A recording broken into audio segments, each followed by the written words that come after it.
구독자님께서 세금에 대한 질문들 정말 많이 해주셨습니다. ETF의 세금은 가장 크게 배당소득세도 있고요, 양도소득세도 걸리는 게 있습니다. 그리고 종합소득세까지 걸리는 것도 있는데요. 하지만 방법을 잘 찾으면은 비과세가 되는 것도 있고 절세를 할 수 있는, 세금을 아낄 수 있는 방법도 있습니다. 그래서 오늘 영상에서는 원숭이도 이해할 만큼 쉽게 이 ETF 세금에 대해서 총정리를 해드리고자 하는데요. 국내 ETF에 대한 세금 알려드리고 해외 ETF에 대한 세금도 간단히 알려드리겠습니다. 세금 폭탄을 맞는 경우가 있어요. 이 부분 꼭 주의하셔야겠죠. 그렇다면 세금 폭탄을 피하는 방법까지, 절세 꿀팁까지 알려드리고 더욱 지독한 게 있다. 이건 또 뭘지 곳곳에 김잔잔 꿀팁까지 넣어서 아주 쉽고 재미있게 지금부터 총정리 해드리도록 하겠습니다.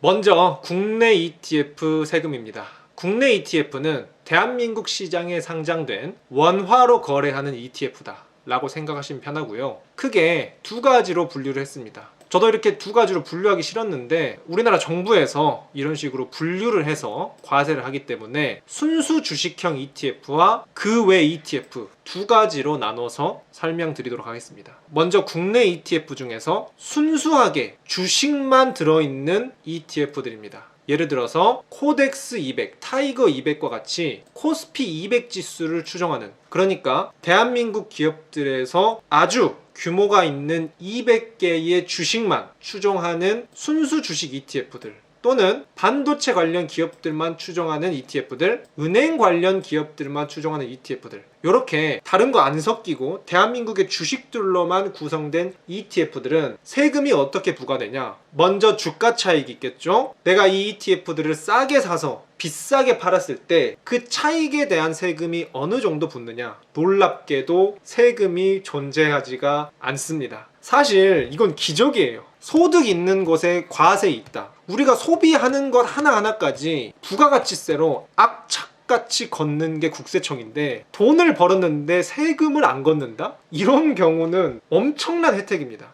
근데 왜 그런가 하니 우리나라 주식시장을 보면은 박스피라고 하죠. 이렇게 오랫동안 횡보도 하고 코리아 디스카운트라고 오랫동안 세계 시장에서 저평가를 받고 있다 보니까 제발 투자 좀 해달라고, 그래서 세금을 아예 안 매기는 것이 아닐까. 하지만 그럼에도 불구하고 국내 주식형 ETF들은 찬밥이다, 이런 기사들 심심찮게 볼 수 있고, 저는 이 기사 제목이 엄청 웃겼어요. ETF 140조 시대라지만 국내 주식형은 안 합니다. 단호하죠. 그리고 저 김잔잔도 실제로 지금까지 6년차 동안 잔잔하게 장기 투자로서 주식 투자를 하고 있는데 지금까지 단 1초도 국내 주식형 ETF는 보유해 본 적이 없습니다. 하지만 그럼에도 불구하고 세금을 아예 매기지 않는다는 것은 너무 매력적이다. 다음으로 순수 주식형 ETF에서 이제 분배금이 나왔을 때 배당금이라고 볼 수 있죠. 이 경우는 세금을 15.4% 배당소득세를 뗍니다.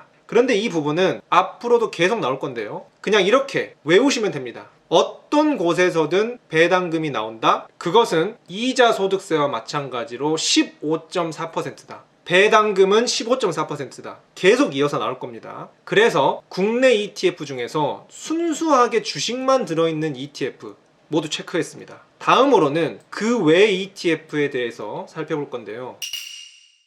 그 외 ETF들은 채권 ETF 있을 수 있겠고, 파생형 ETF라고 해서 거꾸로 투자하는 인버스 ETF, 2배, 3배로 투자하는 레버리지 ETF도 있겠고요. 원자재 ETF라고 해서 금이나 은에 투자하는 ETF도 있고, 국내 주식시장에 상장되어 있지만 해외 기업들에 투자하는 ETF도 있습니다. 사실 가장 많은 분들이 이쪽에 투자를 많이 하시죠. S&P 500이나 나스닥 지수와 같은 ETF에 투자를 많이 하시는데, 이 경우 이런 ETF들은 주가 차익에 대해서 보유기간 과세라는 걸 합니다.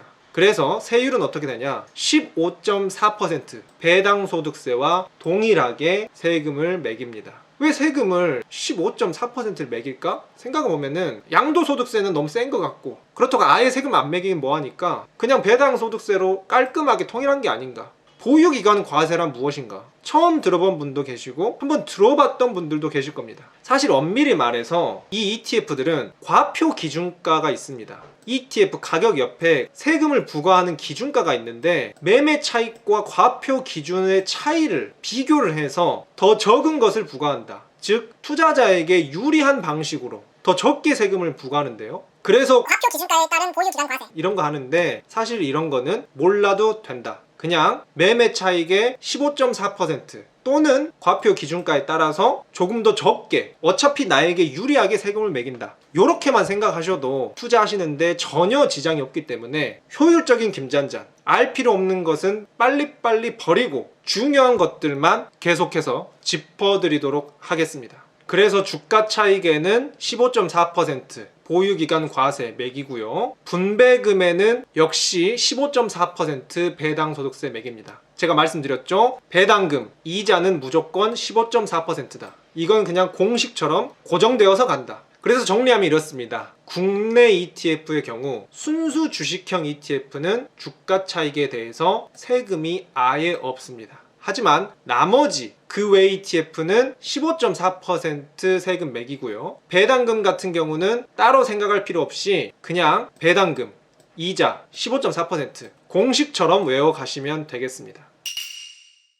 해외 ETF란 해외 시장에 상장된 ETF 해서 달러로 해외 직구를 하는 ETF라고 이해를 하시면 됩니다. 다행히도 해외 ETF는 이런 식으로 분류가 안 되어 있고 통으로 되어 있습니다. 해외 ETF 예를 보시면은 S&P 500에 투자하는 그 유명한 VO, 나스닥에 투자하는 QQQ, 요즘 인기 많더라고요. 배당 성장주에 투자하는 SCHD, 그리고 반도체 레버리지 이런 거에도 많이 투자하시죠. 속슬, 이런 모든 달러로 투자하는 ETF를 뜻합니다. 이런 해외 ETF들은 주가 차익에 대해서는 어떻게 과세를 하느냐? 22%, 무려 22% 양도소득세를 매깁니다. 갑자기 세율이 뛰어서 약간 충격 받으신 분들도 계실 것 같습니다. 이렇게 빡셌어? 그래서 국가에서는 250만 원까지는 세금을 매기지 않습니다. 쉽게 말씀드리자면은 내가 해외 ETF를 통해서 수익이 400만 원 났다. 그러면은 250만 원까지는 세금이 0원입니다.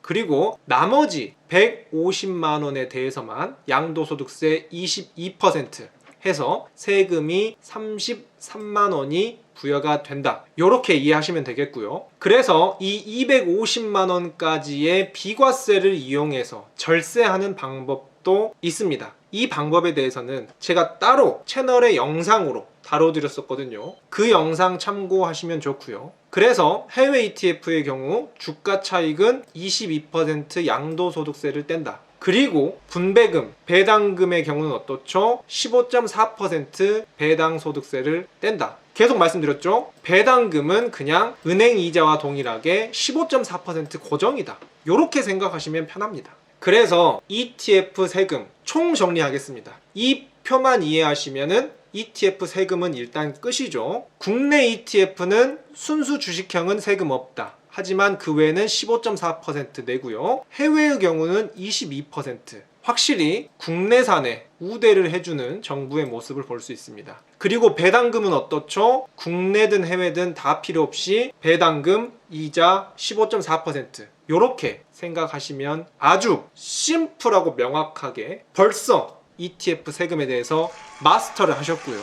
그렇다면은 가장 중요하다고 볼 수 있는 세금 폭탄을 맞는 경우, 이 경우를 살펴봐야겠습니다. 지피지기면 백전백승이다. 만약에 내가 1년 기준으로 은행 이자나 각종 배당금이 2천만 원이 넘는다? 이러면은 금융소득 종합과세가 됩니다. 많이들 알고 계실 텐데 여기에 더불어서 사실 더 무서운 거는 바로 건강보험료거든요. 사실 요것보다 이 건강보험료가 더 무서워요. 더 많이 나옵니다. 제가 계속 설명드릴 겁니다. 만약에 내가 1년에 금융소득이 3천만 원이 나왔다 하면은 어떻게 되냐? 아까 해외 주식이랑 약간 비슷한데요. 2천만 원까지는 그냥 기존의 15.4% 배당금 이자 15.4% 원천 징수된 대로 그대로 냅니다.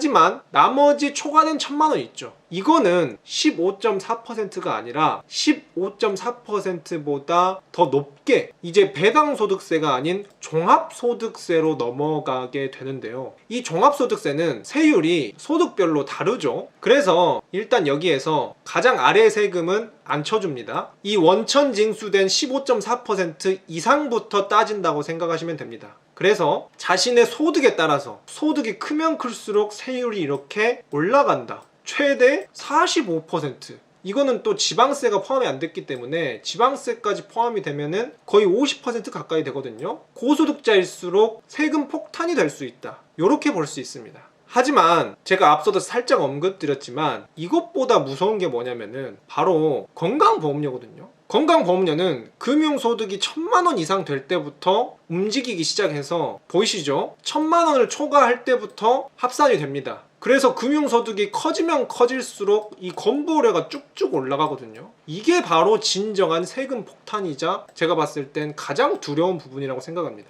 그래서 이 금융소득 종합과세나 건보료와 관련한 부분은 또 디테일하게 들어가야 되기 때문에 오늘은 좀 대략적으로 큰 그림에서 원숭이도 이해하게끔 가볍게 보는 것이기 때문에 추후에 다음 영상에서 또 다뤄보도록 하겠고요. 그렇다면은 이 종합과세나 건보료 어떻게 하면 피할 수 있을까?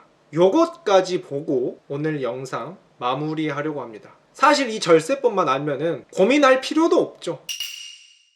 이 절세 스킬을 사용하면은 일단 이 표에서 어차피 이쪽은 세금을 안 냈고요. 이 해외 쪽은 절세 방법 제가 다른 영상에서 다뤄드렸습니다. 그리고 이쪽, 이 주가 차익 쪽에 15.4% 피해갈 수 있고요. 특히 이 모든 배당금들 15.4% 피해갈 수 있는 방법이 있습니다. 게다가 아까 말씀드린 이런 무서운 세금 폭탄들, 이 공포에서 벗어나서 금융소득이 많아도 폭탄 걱정 없이 편안하게 잔잔하게 있을 수 있는데요. 그것은 바로 제가 입이 닳도록 강조드리고 채널에도 많이 다뤄드린 절세계좌 3대장입니다. ISA, IRP, 연금저축 이 3대장을 활용하시면은 기존에 15.4%였던 배당소득세가 최대 0%까지 비과세 되는 경우가 있고 어떤 세금들은 해지를 할 때까지 세금을 안 걷어줍니다. 세금을 안 걷으면 뭐죠? 안 걷은 세금으로 계속해서 재투자해서 복리 효과, 이자에 이자까지 쌓이는 수익금이 누적에 누적까지 되는 그런 복리 효과를 누리면서 나중에 3.3%에서 9.9%까지 저율로 과세를 하거든요.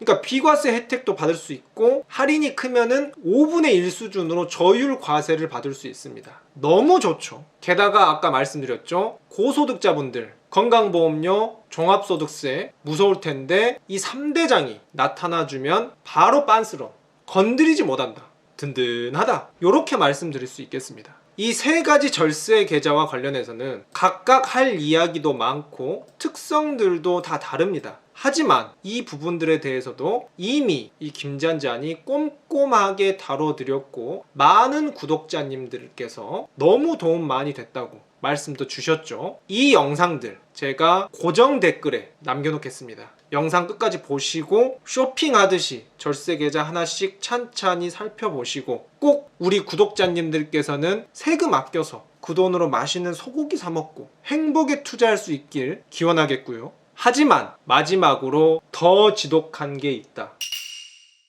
이 절세계좌 3대장도 이것 앞에서는 혼비백산하면서 도망친다. 이렇게 볼 수가 있겠습니다. 바로 이 존재인데요. 사실 ETF 세금 같은 경우는 내가 돈을 벌었을 때, 그러니까 내가 기분 좋을 때 가져가는 거잖아요. 만약에 내가 돈을 잃었을 때는 그때는 세금 안 뗍니다. 그때는 국세청이나 건보도 조용히 있죠. 그런데 이 존재는 내가 돈을 벌든 잃든 내 알 바가 아니다. 그냥 당신이 ETF를 매수하든 매도하든 항상 쌍방향으로 수금을 무자비하게 해가는 그런 존재가 있습니다. 그것은 바로 ETF 운용보수와 수수료 부분인데요. 세금과 더불어서 마지막 ETF의 비용이라고 볼 수가 있죠. 이 부분 역시 많은 구독자님들께서 질문 주셨고 특히 운용보수라는 것이 언제 어떻게 받아가는 건가요? 이 부분도 많이 궁금해 하십니다.